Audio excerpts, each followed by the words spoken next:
નમસ્કાર મિત્રો, હું અમી મજમુદાર આપની સમક્ષ પ્રસ્તુત છે ગુજરાત દર્પણમાં પ્રસિદ્ધ વાર્તા પાણી પર રંગોળી.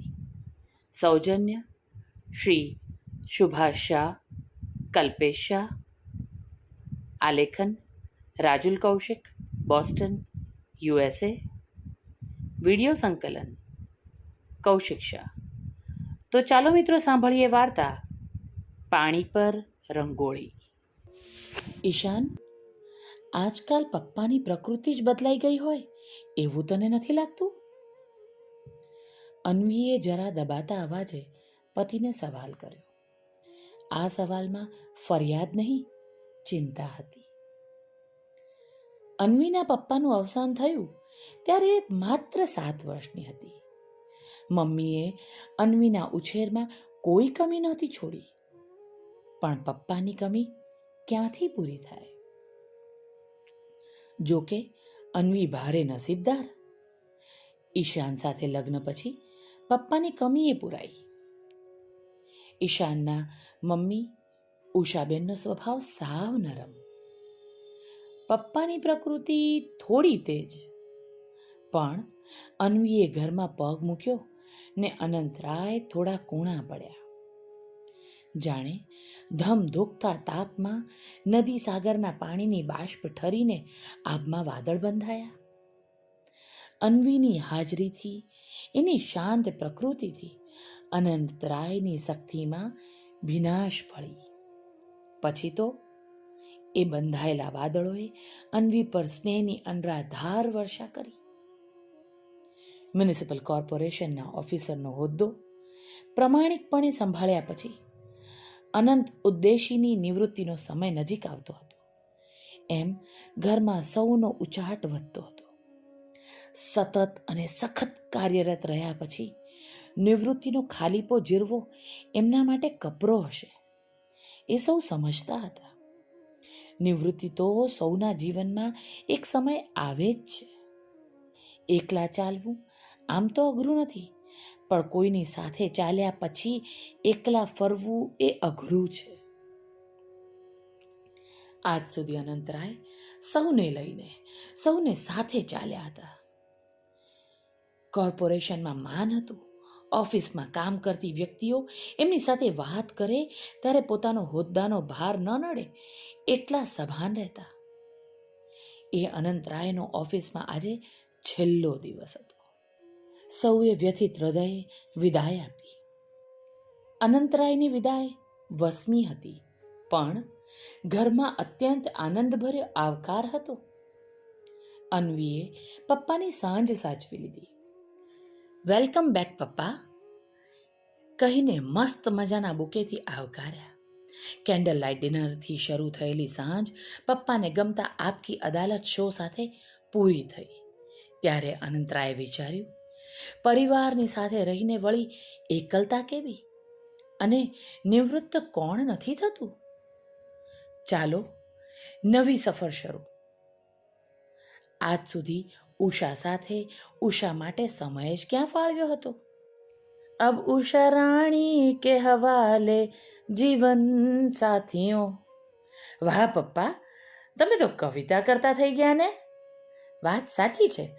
આજ સુધી તમે એટલી હદે કામમાં વ્યસ્ત રહ્યા છો કે ક્યારે મમ્મી સાથે ફરવા જ નથી ગયા. ઈશાનને કહીને હું કાલે જ તમારા અને મમ્મી માટે ટ્રીપ બુક કરાવી લઈશ. બોલો ક્યાં જશો? મમ્મીને કેટલાય વખતથી 4 ધામ, વૈષ્ણોદેવીની યાત્રા કરવા જવાની ઈચ્છા હતી. પણ મને ખબર છે કે મને શું ગમશે કે મારે ક્યાં જવું છે એ વાત અને વિચાર પછી. હમણાં કહ્યું એમ સમય ઓર જીવન ઉષા રાણી કે હવાલે સાથીઓ. ઉત્તરથી જ શરૂ કરીએ. હિમાલય તો મારે જોવો છે. અનંતરાયે અનુને અટકાવી. અનુ હસી પડી. રાધેશ્યામ ટૂર્સ એન્ડ ટ્રાવેલ્સમાં રાયજી અને ઉષા રાણીના નામ લખાઈ ગયા. તાડમાર તૈયારીઓ શરૂ થઈ ગઈ. મમ્મીજીને ઠંડી બહુ લાગે છે. અનુએ મમ્મીજી માટે શાલ, સ્વેટર, વુલન સ્કાર્ફ, હાથ પગના મોજા, થર્મલ, લેગિન્સ ને જાડો કોટ લઈ આવીને રૂમમાં ખડકલો કર્યો. અરે અરે, આ શું? આ જે દેખાય છે તે જ મમ્મીજી. ખબર છે મને, કાશ્મીરમાં બરફ પડે ને અહીં બેઠા બેઠા તમારા ગાત્રો થીજી જાય છે. હીટર વગર તમારાથી બેસાતું એ નથી કે ગરમ રગ વગર તમને ઊંઘે ક્યાં આવે છે. હાય હાય, મારે આ ઊંચકીને ફરવાનું? ના, તમારે નથી ઊંચકવાનું. યાત્રા શરૂ થાય ત્યારથી તમારા માટે એક હેલ્પરની વાત ટૂરવાળાને કરી રાખી છે. તમારે તો બસ જરૂર પડે એમ પહેરતા જવાનું. વળી પપ્પાજીનું નામ કેટલું જાણીતું છે. ટૂરવાળા રાજી રાજી થઈ ગયા હતા. બંનેનું ખાસ ધ્યાન રાખશે એવું એમણે કહ્યું છે. એટલે ચિંતાનું ચૂરણ અને ફિકરની ફાંકી અહીં જ મૂકીને યાત્રા કરજો. અરે હા, આ ફાંકી બોલીને યાદ આવ્યું. પપ્પાજીનો દિવસ ફાંકીઓ વગર શરૂ જ નહીં થાય. તમારી દવાઓ, ફેસ ક્રીમ, લોશનની સાથે પપ્પાજીની ફાંકીઓ પણ મૂકી દીધી છે. ટૂરમાં જમવાની વ્યવસ્થા સારી જ હોય છે, પણ પપ્પાજીને બધું માફક નહીં આવે. એટલે એમના માટે ખાખરા, થેપલા, સુખડી મૂકી દઈશ. ઓહ, હું ભારે ભૂલકણી. તમારે વચગાળાના સમયમાં વાંચવા હાથવગા પુસ્તકો જોઈશે, એ પણ મૂકી દઉં. અને એ પછી અનુ કેટલું એ બોલી ગઈ. બાપ રે રાયજી, આ છોકરી તો જુઓ, ચકલીની જેમ ચી ચી ચાલુ જ છે. હા, આ ઊભી, જોઈ લો. જેટલી વાર જોઈ લેવી હોય એટલી વાર જોઈ લો. એમ કહીને જમણો હાથ કમરે ટેકવીને ઠસ્સાથી અનુ એમની સામે ઊભી રહી ગઈ. રાયજી અને ઉષા રાણી બંને હસી પડ્યા. જોઈ લે ઉષા, આનો આ ઠસ્સો જોઈ લે. કાલ ઉઠીને તને આ જોવા મળશે. કેમ? કેમ? હું વળી ક્યાં જવાની તે મને જોવા નહીં મળે? કેમ? આવતાની સાથે તમારે દિવાળીની આગોતરી તૈયારી આદરવાની થશે. પછી તો હર પળમાં કામમાં એવી ગળા ડૂબ અટવાઈશ કે તને શ્વાસ લેવાનો સમય મળે તો ગનીમત. હા મમ્મીજી, આ વખતે તો હું પાણી પર સરસ મજાની રંગોળી કરીશ. પાણી પર તો કંઈ રંગોળી હોતી હશે? પાણીમાં રંગ રેલાઈ જાય તો રંગોળી વિખરાઈ ના જાય? મમ્મીજીને નવાઈ લાગી. અનુ જવાબ આપે એ પહેલા જ ઘંટડી વાગી. Train train. અનુની વાત અધૂરી જ રહી ગઈ. અમદાવાદથી ટ્રેનમાં જાય તો સફર થોડી લાંબી થઈ જાય, એટલે મમ્મી પપ્પા પ્લેનમાં દિલ્હી જશે એ નિર્ણય અનુએ જ લઈ લીધો હતો. ઈશાન તો જાણે ચિઠ્ઠીનો ચાકર હોય એમ કાર્યવાહી કરતો રહ્યો. જોકે મનોમન તો એ અનુના નિર્ણયથી પોરસાતો. ઉષા રાણી અને રાયજી સુખરૂપ દિલ્હી પહોંચી ગયાનો ફોન આવી ગયો હતો. વાઈફાઈ કે નેટ ન મળે તો ડેટા વપરાય એની ચિંતા જરાય ન કરતા. બંનેના ફોનમાં 552 GB ડેટા છે. ફોનની અને ફોટાની રાહ જોઈશ, અનુએ કહ્યું હતું. હવે આગળ શરૂ થતી યાત્રામાં રોજ રોજ ફોન પર વાત થશે કે કેમ એ નેટવર્ક પર આધારિત હતું. છતાં અનુનો આગ્રહ હતો એમ અનંતરાય ઢગલા બંધ ફોટા લેતા. રાત્રે રૂમ પર પહોંચીને થાક્યા હોય છતાંય બંને જણ ફોટા મોકલીને ફોન પર અચૂક વાત કરી લેતા. હરિદ્વારથી બરકોટ, યમુનોત્રી, ઉત્તરકાશી, ગંગોત્રી, ગુપ્તકાશી, આ હા હા, શું અલૌકિક અને અદ્વિતીય ધામ. અનુ આજ સુધી હિમાલયની ભવ્યતા, પવિત્રતા વિશે ઘણું વાંચ્યું છે, પણ અહીં આવીને લાગ્યું કે એ તો સાવ ઉપર છલ્લી જાણકારી. હિમાલયની જેમ જેમ નજીક આવીએ અને જે અનુભૂતિ થાય એ શબ્દોમાં વર્ણવી મુશ્કેલ. ઉષા રાણી તો એટલા અભિભૂત છે કે એ હંમેશ માટે અહીં જ રોકાઈ જાય ને હું એકલો પાછો આવું તો જરાય નવાઈ ના પામતી. પપ્પાની વાતો સાંભળીને અનુ ખડખડાટ હસી પડતી. મમ્મી ત્યાં રહી જાય અને તમે એકલા પાછા આવો. બાપ રે, વાતમાં શું માલ? આવો તોય તમારો જીવ તો મમ્મીમાં. ક્યારે એકલા રહ્યા છો કે હવે રહેશો? અનંતરાય અનુને દરેક ધામના પ્રાકૃતિક સૌંદર્ય, કથા, દંતકથાની વાતો કરતા. અનુને ભારે રસ પડતો.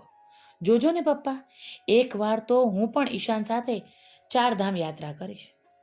ગૌરીકુંડથી કેદારનાથની યાત્રા આગળ વધી. આસપાસના પર્વતો અને ખીણના આકર્ષક દ્રશ્યોથી આંખો અંજાઈ જતી. આત્મા જાણે મોક્ષના દ્વારની નજીક ન જઈ રહ્યો હોય એમ કેદારમય બનતો. અહીંથી આગળ ઢોળાવવાળા પહાડી રસ્તા, ખડકાળ પ્રદેશના લીધે રસ્તો થોડો પડકારજનક અને એમાં ઝરમર વરસાદ શરૂ થયો. યાત્રીઓ આગળ વધતા રહ્યા. વરસાદ પણ વધ્યો. કોઈ ઘોડા પર સવાર તો કોઈ પગપાળા આગળ વધી રહ્યા. સાચવીને પગ માંડજો. બને તો એકબીજાનો હાથ પકડીને ચાલજો. જરૂર પડે તો પોરો ખાજો જેવી ચેતવણીઓ સતત અપાતી હતી. ચેતવણીઓથી વધુ સુખરૂપ પાર પડે એ જ એવું હંમેશા ક્યાં બને છે? ઉષા રાણીને ક્યારેય બૂટ પહેરવાની ટેવ નહીં. એ આટલા દિવસથી પહેર્યા પછી ડંખતા હોય એવું લાગ્યું. આજે એમણે ચપ્પલ પહેર્યા. અકસ્માત માટે કોઈ કારણ તો જોઈએ ને. સામાન ઉચકવા વાળા માણસનો હાથ પકડીને સાચવીને ચાલવા છતાં પણ એક વળાંક પર પગ લપસ્યો. હજુ તો અનંતરાય હાથ લંબાવે એ પહેલા તો ઉષા રાણી લપસણા ઢોળા ઉપરથી સીધા નીચે તરફ. અરે રે ની ભૂવો, કોઈ તો બચાવો ની ચીસો કેદારની ખીણમાં પડઘાઈ રહી. ઉષા રાણીને પકડવા ધસી જતા બે બાહકળા અનંતરાયને 2 જણાએ મજબૂતીથી પકડી રાખવા પડ્યા. પણ આ શું? નીચે તરફ સરકી રહેલા ઉષા રાણી ખડકમાં ફૂટીને ફાટેલા વૃક્ષની ડાળીઓ વચ્ચે અટકી પડ્યા. આશાની પાતળી લકીર દેખાઈ. લાંબુ જાડું દોરડું એમની તરફ સરકાવ્યું. દોરડું પકડવાની મથામણમાં ઉષા રાણી આસપાસ ફેલાયેલી મજબૂત ડાળીઓ વચ્ચે વધુ ફસાયા. હવે તો શરીર આખું એ ડાળીઓ વચ્ચે. જેમ એ નીકળવા તરફડિયા મારે તેમ એ વધુ અટવાવા માંડ્યા. ગળાની આસપાસ વીંટળાયેલી શાખાઓની ભીસ વધતી ચાલી. શ્વાસ લેવાના ઝાવા નિષ્ફળ જતા દેખાયા. ચારે કોર ઉઠેલા દેકારની વચ્ચે અનંતરાયની ચીસો દબાઈ ગઈ અને ઉષા રાણીનો દેહ સહેજ હલીને સ્થિર થઈ ગયો. હવા સ્થિર થઈ ગઈ. આસપાસનો ઢોળાવો, ગાઢ જંગલો, ખડકો, સુંદર લાગતી ખીણોમાંથી અવાજ આવ્યો. જોઈ લે ઉષા, એનો આ ઠસ્સો જોઈ લે. કાલ ઉઠીને તને આ જોવા મળશે કે કેમ? કેમ? હું વળી ક્યાં જવાની તે મને જોવા નહીં મળે? અરે ભાઈ, હર પળ તું એવી તો અટવાયેલી કે શ્વાસ લેવાનો સમય મળે તોય ગનીમત. સાચે જ ઉષા રાણીને શ્વાસ લેવાનો સમય ન મળ્યો? ઉષા રાણી વગર પાછા આવેલા અનંતરાય સાવ સુનમુન, જાણે ચેતના વિહીન આત્મા વિહીન દેહનું માળખું. દિવસનું ચેન, રાતની ઊંઘ ઓસરવા માંડ્યા. માંડ ઊંઘ આવતી તો જાડી ડાળીઓ વચ્ચે ફસાયેલો શ્વાસ લેવા ઝાવા મારતો એક ચહેરો દેખાતો. બે બાકડા અનંતરાય ઝપકીને જાગી જતા. ઈશાન, અનુની કાળજી કે દવાઓ બધું જ એળે જતું. અનંતરાયનું ડિપ્રેશન હદ બહાર વધતું ચાલ્યું. કલાકો સુધી શૂન્ય મનસ્ક દશામાં એ બેસી રહેતા. કશું જ યાદ ન રહેતું. હા, ઉદાસીન પળોમાં એક વાત યાદ આવતી. કેદારનાથ પહોંચતાની સાથે રાત્રે તેમણે કહ્યું હતું, ઉષા રાણી તો એટલા અભિભૂત છે કે હંમેશ માટે અહીં જ રોકાઈ જાય તો ને હું એકલો પાછો આવું તો જરાય નવાઈ ના પામતી. જાણે કેદારની ખીણમાંથી પડઘા ઉઠ્યા. હું એકલો પાછો આવું તો નવાઈ ન પામતી. હું એકલો પાછો આવું તો કોઈ સંકેત હતો એ? અનંતરાયનો એકલા આવ્યાનો વસવસો અને ઘરમાં એકલા રાખવાનું જોખમ વધતું ચાલ્યું. શૂન્ય મનસ્ક અવસ્થામાં ક્યારેક બારણું ખોલીને બહાર ચાલ્યા જતા. કલાકેક શોધ્યા પછી ક્યારેક ન ગયા હોય એવી જગ્યાએ બેઠેલા મળતા. દિવસ ઉગતો પણ ધક્કો મારીને માંડ એને પૂરો કરવો પડતો. એક ઢળતી સાંજે અનુએ જોયું તો ઘરનો મુખ્ય દરવાજો ખુલ્લો અને અનંતરાયનો રૂમ ખાલી. આસપાસ દરેક શક્યતાઓ જોઈ લીધી. સાંજના ઓળા રાતમાં ઓગળવા માંડ્યા. રાત વધુ ને વધુ ઘેરી બનતી ચાલી. 2 કલાકની શોધખોળ પછી ઈશાન નજીકના પોલીસ સ્ટેશને અનંતરાયનો ફોટો લઈને પહોંચ્યો. આખી રાત મથી લીધી, કોઈ પત્તો ન મળ્યો. બીજી સવારે ઇન્સ્પેક્ટરનો ફોન આવ્યો. સવારે બ્રિજ નીચે ઝાડીમાં ફસાયેલો એક દેહ મળ્યો છે. પોસ્ટમોર્ટમ માટે મોકલીએ એ પહેલા આવી જાઓ. એ દેહ અનંતરાયનો હતો. અબ ઉષા રાણી કે હવાલે જીવન સાથી. એવું જ કહ્યું હતું ને અનંતરાયે? મમ્મી ત્યાં રહી જાય અને તમે એકલા પાછા આવો? બાપ રે, વાતમાં શું માલ? આવો તોય તમારો જીવ તો મમ્મીમાં. ક્યારે એકલા રહ્યા છો કે હવે રહેશો? અનુ બોલી હતી. પાણી પર તે રંગોળી હોતી હશે. પાણીમાં રંગ રેલાઈ જાય તો રંગોળી વિખરાઈ ના જાય? મમ્મીજી પૂછતા હતા. સાચે જ અનુની રંગોળીના રંગો પાણીમાં વિખરાઈ ગયા. વાર્તા લેખન રાજુલ કૌશિક, બોસ્ટન, USA.